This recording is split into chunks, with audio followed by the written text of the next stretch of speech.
Raoult के नियम पर हमने चर्चा किया था। राउल्ट के नियम पर क्या बताया था कि इनकी परिभाषा कैसे बनाना है। इनकी परिभाषा के लिए हमने कहा था कि ये दो हम एक ही पात्र ले लेते हैं, दो दिशाएं इसकी ले लेते हैं और एक का नाम ए दे देते हैं और दूसरे का नाम जो है तो बी दे देते हैं। एक ए पर जो है इन पर क्या भर देते हैं, एक हमने गैस का भर देते हैं और गैस भरने के बाद छोटे छोटे जो है विलेय भर देते हैं।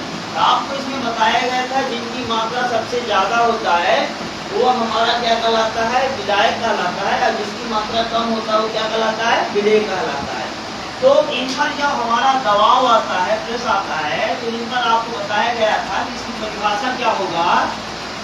तो राउल्ट कौन है? राउल्ट एक वैज्ञानिक है। कब रिसर्च किए थे? सन आपको बता दें सन 1886 में 86 में इन्होंने प्रतिपादित किया था। और राउल्ट का पूरा नाम क्या होता है तो आप लोगों ने पढ़ा था, बेसियस मार्क राउल्ट। राउल्ट नामक वैज्ञानिक क्या बात किया था, कहा था कि निश्चित ताप पर वाष्पशील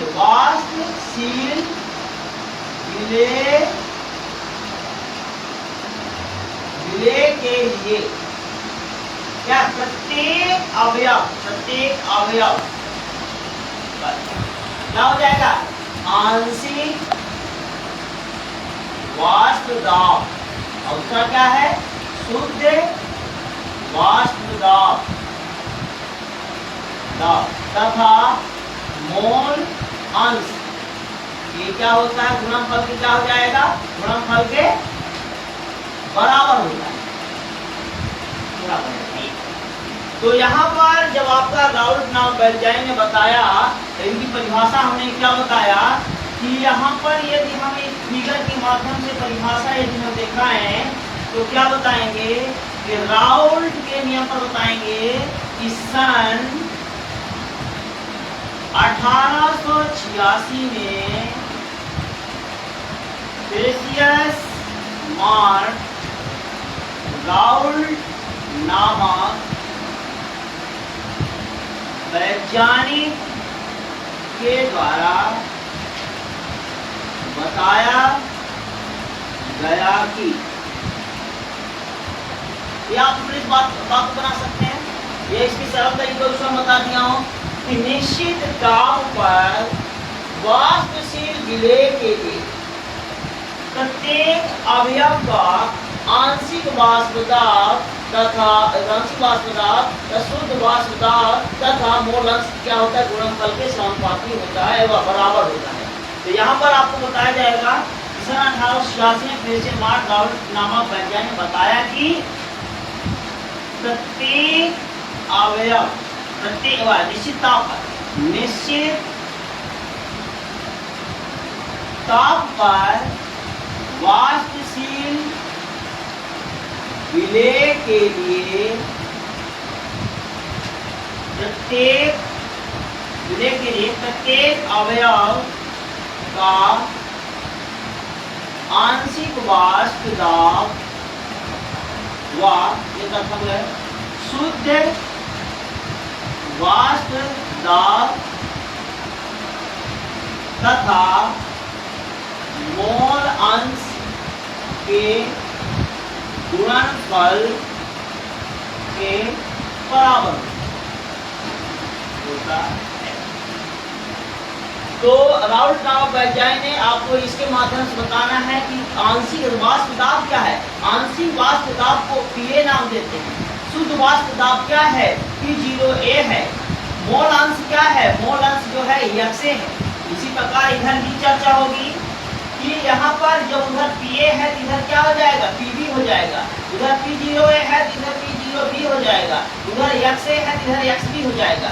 याद रखिएगा जब कभी दोनों का सेम काम होगा तो बताया जाएगा कि निश्चित ताप पर वाष्पशील विलेय के लिए चाहे A का घटक हो चाहे आपका B का घटक हो, दो घटक होते हैं। निश्चित ताप पर वाष्पशील विलेय के लिए प्रत्येक अवयव का आंशिक वाष्प दाब व शुद्ध वाष्प दाब तथा मोल अंश के गुणनफल के बराबर होता है।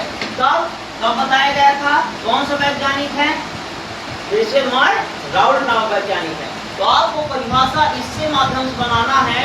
कभी भी भूल जाए तो दो घटक बना लीजिएगा, ए का ए घटक दूसरे का बी घटक, इनमें जो है विलायक भर दीजिएगा और विलेय बाहर होती है जिनकी मात्रा सबसे ज्यादा होती है वो विलायक होता है और जिसकी मात्रा सबसे कम होती है वो विलेय होता है। जब विलेय और विलायक को आपस में मिला दिया जाता है तो आप लोगों ने पढ़ा है इसमें मिश्रण बनता है और वो मिश्रण क्या बनता है, विलयन कहलाता है। और उसमें जब इसके बाद हम आपको पढ़ाए हैं तो विलेयता, जब विलेयता जब उसमें विलय हो जाए, मिल जाए, तो मिलने के बाद एक कोई नया कोशिश बनता है, विलेयता बनता है। तो जब यहाँ पर राउल्ट वेपर का सबसे महत्वपूर्ण प्रश्न है, तो कभी भी पूछा जाएगा कि राउल्ट का नियम क्या है तो आपको बता दीजिएगा। जब आपकी ये परिभाषा भूल जाए तो फिगर के माध्यम से बताइएगा कि निश्चित ताप पर वाष्पशील विलेय के लिए प्रत्येक अवयव का आंशिक वाष्प दाब व शुद्ध वाष्प दाब तथा मोल अंश के गुणनफल के क्या होता है, बराबर होता है। तो याद रखिएगा परिभाषा इसके माध्यम से दे दीजिएगा। जब विस्तार से देना होगा तो आप दे दीजिए सन 1886 में रेशेलमैयर नामक वैज्ञानिक ने बताया कि निश्चित ताप पर वाष्पशील विलेय के लिए प्रत्येक अवयव का आंशिक वाष्प दाब व शुद्ध वाष्प दाब तथा मोल अंश के गुणनफल के बराबर होता है। तो यहाँ पर जब बात हुआ था तो यहाँ पर बताया गया था ए का, आगे मेथड जब इसका लगाएंगे, ए का आंशिक वाष्प दाब क्या हो जाएगा, पीए। जब ए का आंशिक वाष्प दाब पीए हुआ तो बी का आंशिक दाब क्या होगा, पीबी। क्या होगा, फिर बताया जा रहा है ए का शुद्ध वाष्प दाब जब शुद्ध है तो ए का शुद्ध वाष्प दाब क्या होगा, P0A, तो बी का शुद्ध वाष्प दाब क्या हो जाएगा, P0B। यहाँ पर ए का ध्यान देना, तब ए का मोल अंश कहें या मोल प्रभाज कहें तो मोल अंश को क्या नाम दे, मोल अंश, मोल प्रभाज। आपको जो पढ़ाया गया तो मोल अंश किसे कहते हैं या मोल प्रभाज किसे कहते हैं। अब इसके पहले जब आपको मोलकता, नर्मकता, परमकता पर पढ़ाई गई थी तो मोल अंश आया था। मोल अंश का दूसरा नाम होता है मोल प्रभाज के नाम से जाना जाता है, याद रखिएगा। तो ए का मोल प्रभाज क्या हो जाएगा, XA, तो बी का मोल प्रभाज क्या हो जाएगा, XB।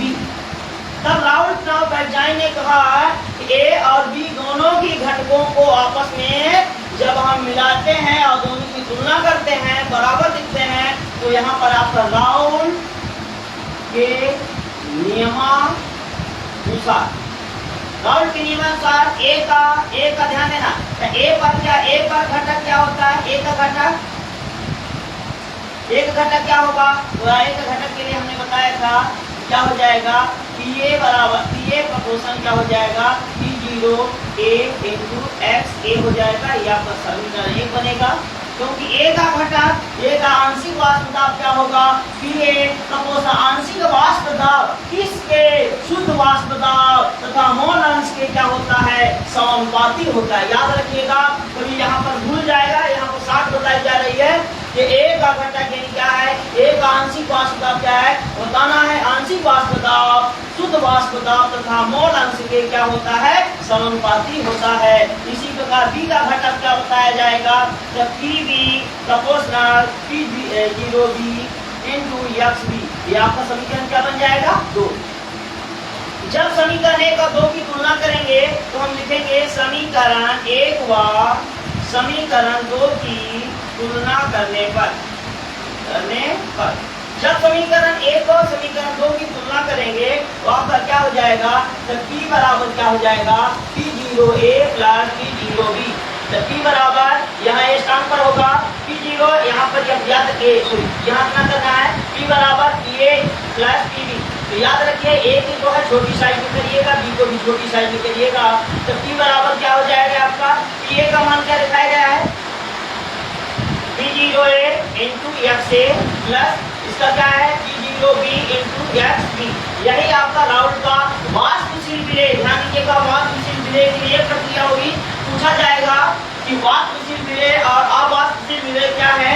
वाष्पशील विलेय बता दीजिएगा जिसका क्या वाष्पित, जो वाष्पित होता है, वाष्प निकालता है, यानी क्या है, वो हवा निकालता है, गैस निकालता है, वो वाष्पशील बनता है। और अवाष्पशील क्या होगा, जिसमें कोई किसी भी प्रकार की गैस नहीं निकलती है, वो तो राहुल जान ने क्या बताया, ये परिभाषा आपको बताया फिगर के माध्यम से 2 घटक ले लेना है। ये तथा भी एक निश्चित ताप पर वाष्पशील विलेय के लिए प्रत्येक अवयव का आंशिक वाष्पता व शुद्ध वाष्पता तथा मोल अंश के क्या होता है, गुणनफल के बराबर होता है। तो इस पर हमने व्यंजक लागू करा था और इस पर जो हमने दोनों घटकों को आपस में मिला दिया, तो हमारा ये आंसर होगा ये वाष्पशील व्यंजक। वाष्पशील का व्यंजक हुआ जब इनकी संरचनाएं बनाई जाती है। तो इसकी संरचना में हमने क्या कहा था कि 2 घटक ले लीजिए। 2 घटक पर हमने चर्चा किया था, एक का नाम आपका एक घटक, दूसरे का नाम बी घटक। तो ये हमारा ये पी का है, ये हमारा पीबी का है। ये हमारा ये पीए का है, ये पीए ये लागू करेगा तो क्या होगा, पीए बराबर क्या हो जाएगा, P0A इंटू क्या हो जाएगा एक्स ए। पीबी की घटक क्या होगी, पीबी बराबर क्या होगा, P0B इंटू क्या हो जाएगा एक्स बी। ये आपका क्या हो जाएगा मोल अंश। मोल अंश का दूसरा नाम क्या है, मोल प्रभाज। ये हो गया इसका क्या है वाष्पशील या वाष्पशील विलेय लिख सकते हैं। यहाँ तक कंप्लीट करने के बाद इतना आपको कंप्लीट करना है। राउंड के लिए पूछा जाता है तो इसके माध्यम से परिभाषा दे सकते हैं। बन नहीं बनेगा, एक बार आप लोग एक साथ बोलिएगा, क्या बोलेंगे, निश्चित ताप पर वाष्पशील विलेय के लिए प्रत्येक अवयव का आंशिक वाष्प दाब व शुद्ध वाष्प दाब तथा मोल अंश क्या आता है, गुणनफल के बराबर होता है। बन नहीं बनेगा, ये कंप्लीट हो जाना चाहिए, ठीक है ना।